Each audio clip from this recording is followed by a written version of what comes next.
Boa noite, meus irmãos. Sejam todos bem-vindos. Vamos elevar nossos pensamentos a Deus e a Jesus neste instante. Fazer a nossa prece inicial. Bondoso Deus, de infinita misericórdia, te agradecemos, Pai bondoso, pela vida que nos concede, por mais esta oportunidade desse encontro sublime com o Evangelho que mandastes à terra. Possamos todos nós beber desta água cristalina que se derrama sobre todos nós, sobre toda a humanidade. Agradecendo aos bons amigos espirituais, a mentora espiritual da casa, rogando o amparo, ajuda, para a realização deste ato tão sublime.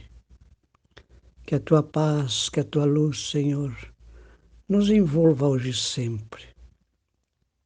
Que assim seja. Meus queridos irmãos, hoje vamos tratar de um tema bastante interessante deste Evangelho. Não vim trazer a paz, mas a divisão. Jesus. Não penseis que eu vim trazer a paz sobre a terra.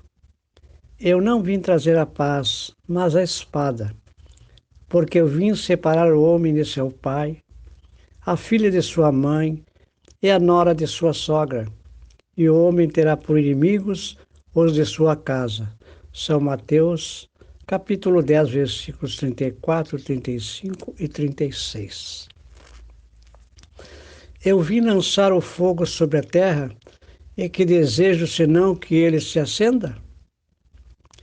Eu devo ser batizado com o batismo, e quanto me sinto apressado que se cumpra. Credes, eu não vim trazer a paz sobre a terra. Não, eu vos asseguro, mas ao contrário, a divisão, porque de hoje em diante, se encontram 5 pessoas numa casa, elas estarão divididas umas contra as outras, 3 contra 2 e 2 contra 3. O pai estará em divisão com seu filho, e o filho com seu pai, a mãe com a filha e a filha com a mãe, a sogra com a nora e a nora com a sogra. São Lucas capítulo 11, versículos de 49 a 53. Foi Jesus a personificação da doçura e da bondade. Ele não cessou de pregar o amor ao próximo. Quem pôde dizer, eu não vim trazer a paz, mas a espada. Eu vim separar o filho do pai, o esposo da esposa. Eu vim lançar o fogo sobre a terra e tenho pressa que ele se acenda? Essas palavras não estão em contradição flagrante com seu ensinamento? Não há blasfêmia em lhe atribuir a linguagem de um conquistador sanguinário e devastador? Não, não há nem blasfêmia, nem contradição nessas palavras, porque foi ele mesmo que as pronunciou e elas testemunham a sua alta sabedoria. Somente a forma, um pouco equívoca, não exprime exatamente o seu pensamento, o que fez com que se desprezasse seu sentido verdadeiro.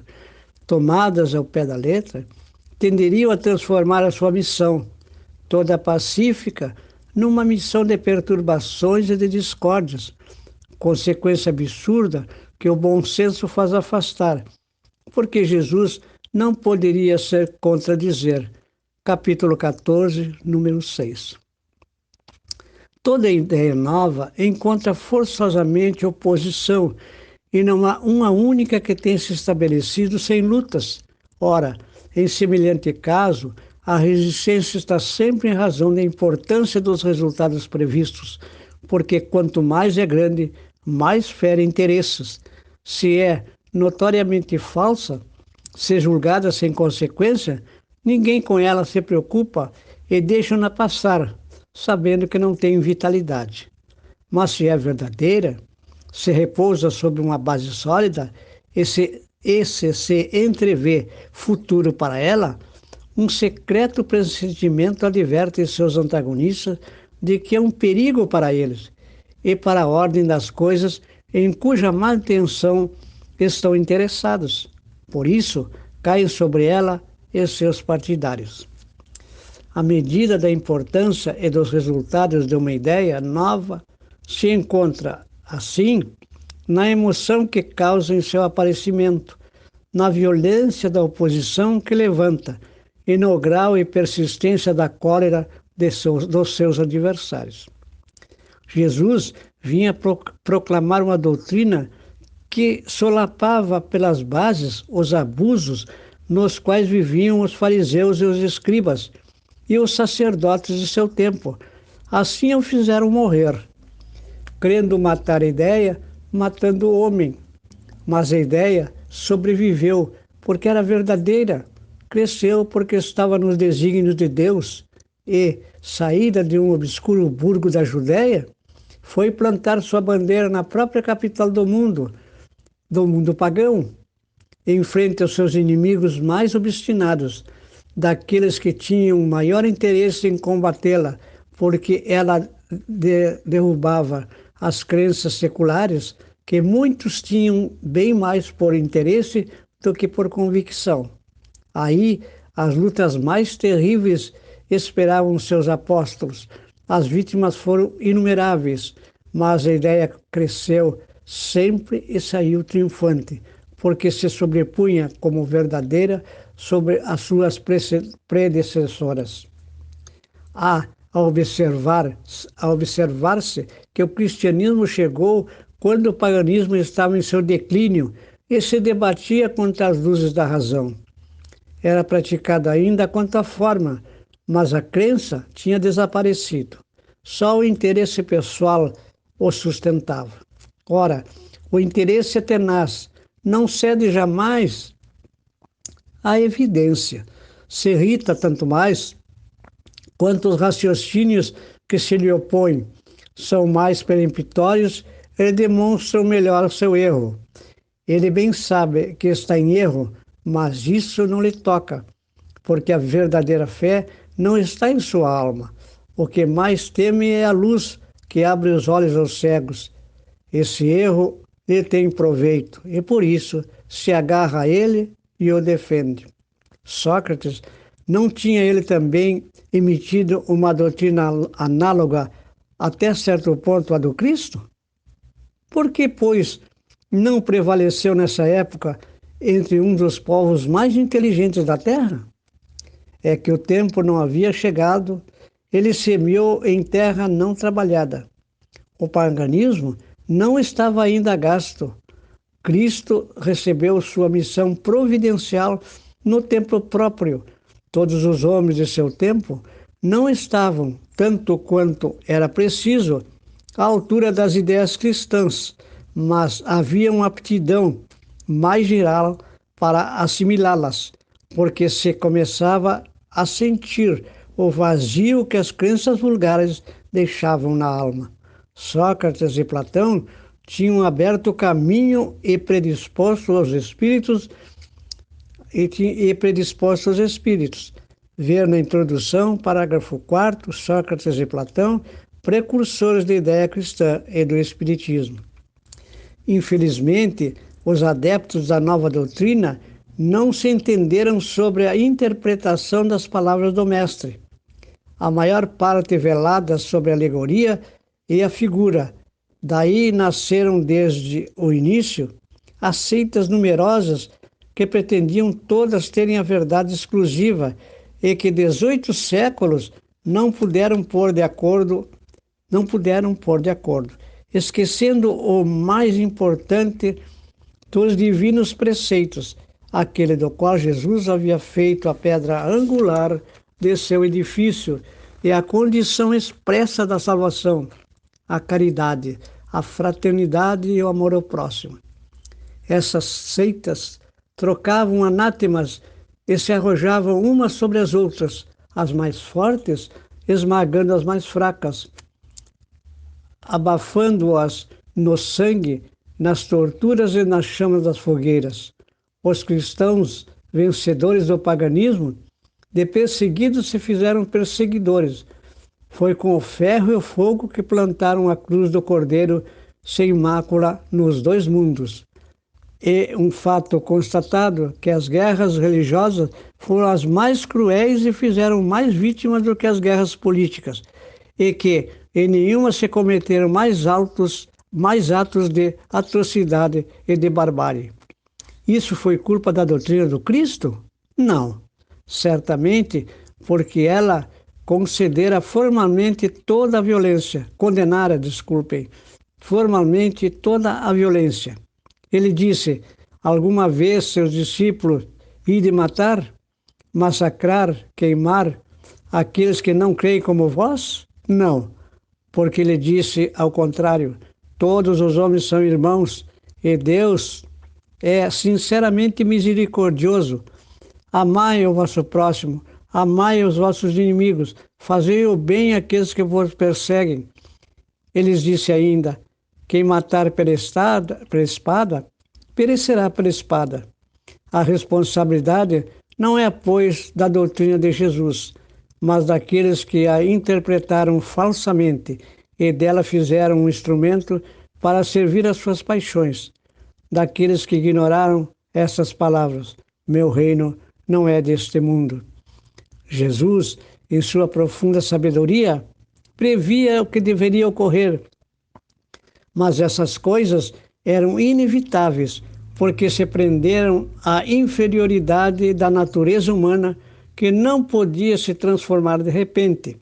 Seria preciso que o cristianismo passasse por essa longa e cruel prova de 18 séculos para mostrar toda a sua força, porque, malgrado todo o mal cometido em seu nome, sai dela puro, jamais foi posto em causa. A censura sempre recaiu sobre aqueles que dela abusaram, e cada ato de intolerância sempre se disse: se o cristianismo fosse melhor compreendido e melhor praticado, isso não teria ocorrido. A bela mensagem, meus queridos irmãos, nos leva a profundas reflexões no sentido de que a palavra, naquele tempo, 20, 200 anos, 2000 anos, se passaram, mais de 2000 anos, naquele tempo. Como entender tão profunda lição desse Evangelho, mesmo com a simplicidade do Mestre? Tomaram a palavra pura, simples. Como diz o provérbio, a palavra mata, o Espírito vivifica. Não compreenderam. Dos seus interesses, vingaram toda a discórdia, todo o desentendimento, toda a contrariedade, propositadamente não quiseram essa tarefa que lhes era imposta pelos céus, imposta pelo Pai. Obrigação, dever, tudo isso esquecido pelos interesses particulares, pelo lucro, pelo poder, a ganância, a ambição, a vaidade, tudo isso foi um tempero que essas seitas realizaram e até hoje realizam sobre a face da terra.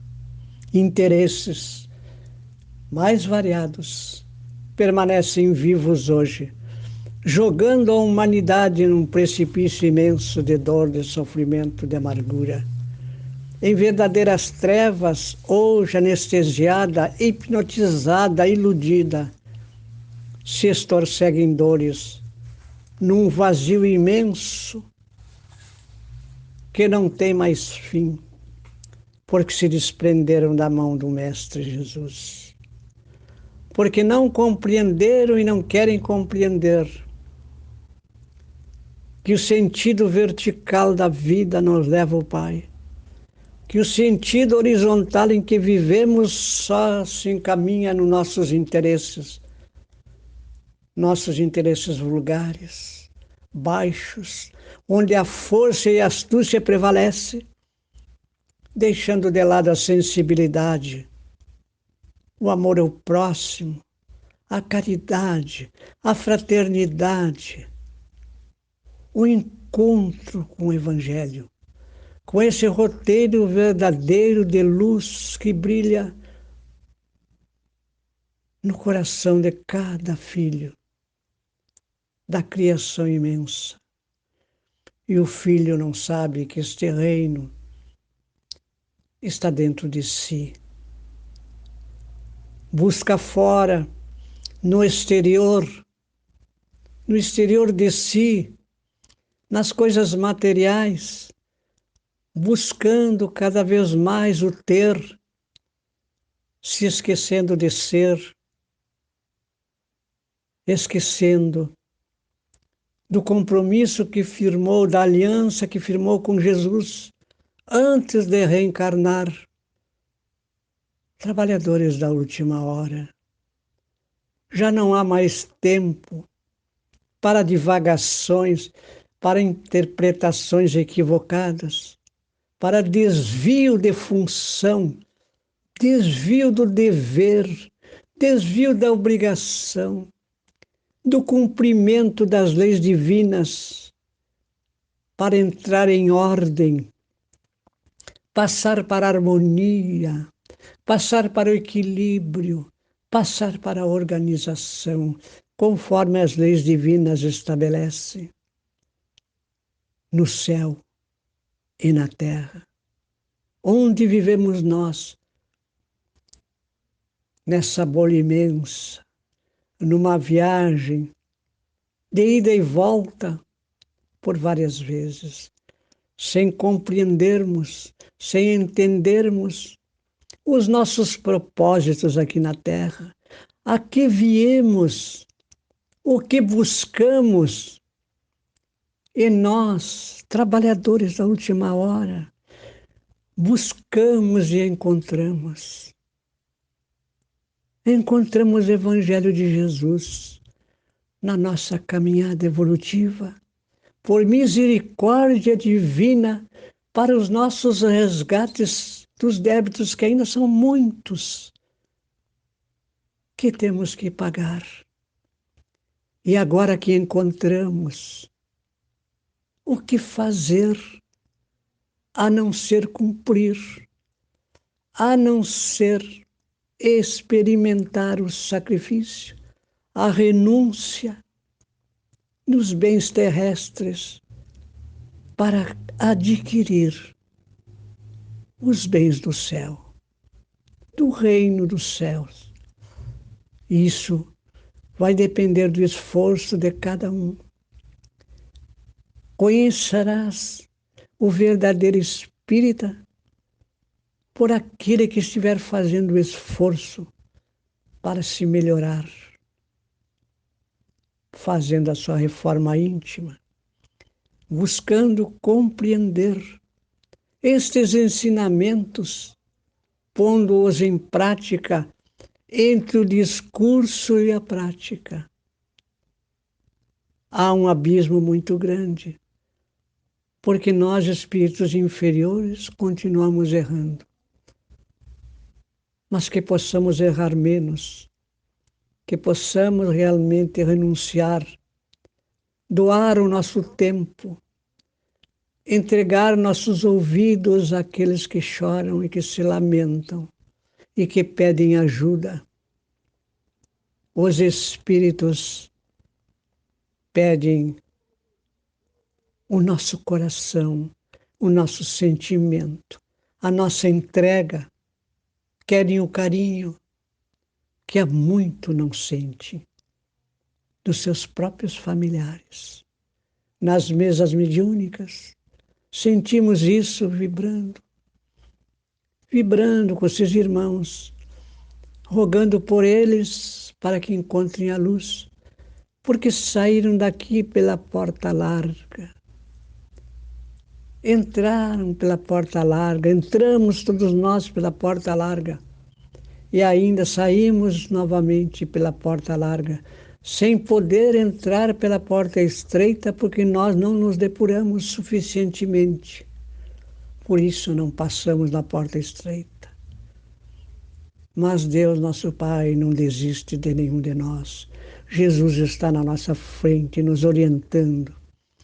Possamos não esquecer isso, internalizar momentos de prece, de meditação, de reflexão, de discernimento, nas leituras edificantes, no trabalho no bem, na caridade ao próximo, no atendimento fraterno, nas mesas mediúnicas da desobsessão, sentindo e vibrando pela melhora daqueles que procuram a casinha espírita. Meus queridos irmãos, a nossa hora chega, o nosso momento passa, precisamos arrumar nossa bagagem para sairmos daqui com as mãos, se não vazias, pelo menos um pouco do bem que pudermos fazer, apresentarmos ao Pai. Eis meu óbolo, Senhor, um óbolo no gasofilácio da vida, consegui deixar um pouquinho de mim em prol do meu próximo. Essa rogativa, Senhor, que possamos fazer todos os dias da nossa prece. O que eu posso fazer de útil hoje pelo meu próximo, Senhor? Ajudai-me na tarefa sublime da minha própria redenção. Agradecido, queridos irmãos. Vamos fazer a nossa prece de encerramento. Agradecendo ao Pai mais uma vez, gratidão, Pai bondoso. Gratidão, Jesus amado, bons amigos espirituais que nos acompanham nessa caminhada. Nosso anjo da guarda, amigos, ao mentor, a mentora espiritual da casa. Graças damos, Pai amado, por tão sublime encontro e que possamos todos nós sair desta casinha de luz e de oração, levando para os nossos lares esses eflúvios salutares aqui derramados, para espargir com os nossos familiares essas alegrias tão extensas que Tu nos ofereces por Tua misericórdia, Pai amado. Vamos pedir aos mensageiros dos espaços, médicos, socorristas de Jesus, para que fluidifiquem as águas que trazemos, para que fluidifiquem as águas que ficaram em nossas casas, colocando ali o remédio que irá curar todos os males, porque a Tua luz, a Tua força, a Tua energia conjugada aos nossos sentimentos de clamor não falham e não falharão. Tu nunca deixastes ao desamparo nenhum dos Teus filhos amados. Por isso, Senhor, a confiança em Ti é eterna. Que assim seja.